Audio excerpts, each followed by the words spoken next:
have you with us as we wait for Jeff Sessions. About 20 minutes from now, he's scheduled to give a press conference. What do you want to hear out of the Attorney General right now? Should he recuse himself? Well, I think two things. I think he needs to explain what these meetings were and talk as much detail as he can remember.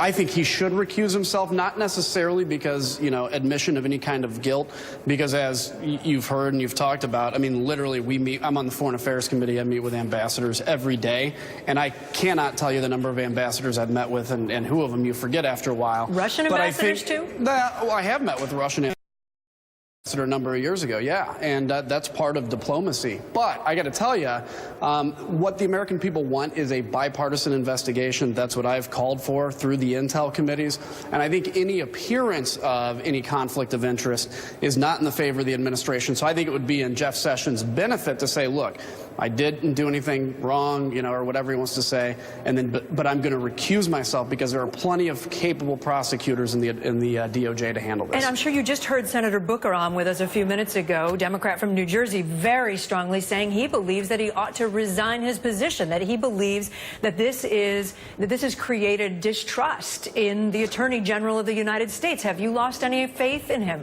No, and this is where I'm trying to resist, whether it's on the right or the left, because you have these quick jump to conclusion statements like he needs to resign and basically saying everything's short of perjury and almost said perjury. And then you have some on the other end that say there's nothing here, we shouldn't look into it. We need a legitimately calm, bipartisan investigation to find out the answers. And then when all is said and done, we can come to the conclusion of what happened, what were the depth of contacts and things like that. It is not helpful when people either admit that nothing or say that nothing happened, or on the other hand say Jeff Sessions needs to resign. It's just another example of how they're in bed with the Russians.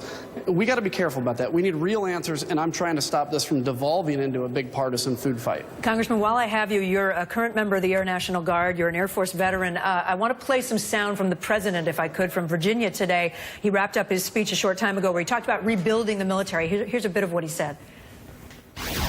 We will have the finest equipment in the world, planes, ships, and everything else. We are going to have very soon the finest equipment in the world. He wants a $54 billion increase. John McCain has said it's not enough. Other Republican colleagues of yours have said, wait a second, how are we going to pay for this? Where do you stand? So I stand in. I'll vote for the $54 billion. I don't think it's enough. I think it needs to be more. The military's been cut 20%, and operations tempos are really high. And I think to figure out how to pay for it, we really do have to have a long-term conversation about people my age and the entitlement system. You can make changes. I'm 39 years old, and save it for current and near seniors. Those are conversations that need to happen, and I hope both sides are willing to come to the table to talk about how to reform that. That means you think the president may not be able to leave Medicare and Social Security untouched? No, I don't know that. I mean, he made his promise, but I think for younger people, I think, people my age and stuff, we can talk about changes and maintain our promises to those in retirement now. We also need the economy to grow and fiscal discipline in other areas, but having a military that's surpassed by none is extremely important. What do you want to happen next in going back to Attorney General Sessions? He's going to give this press conference in about 15 minutes. Assuming that he doesn't resign or recuse himself from any investigation, how do you move forward in the climate that we're in now on Capitol Hill? Well, again, I think, what I'm trying to do in my small role out here is to resist this temptation to make it a partisan issue.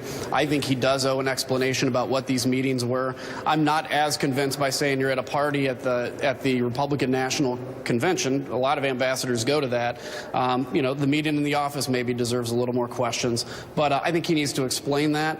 And but where it goes from here, I think we need a calm, bipartisan investigation in the Senate and House Intel committees. And then if we're not happy with the answer, how it was done, we can talk about next step. But I think these are proper places to have this. Congressman Adam Kinzinger of Illinois, nice to have you with us. Thanks so much. Thanks. Yep, take care.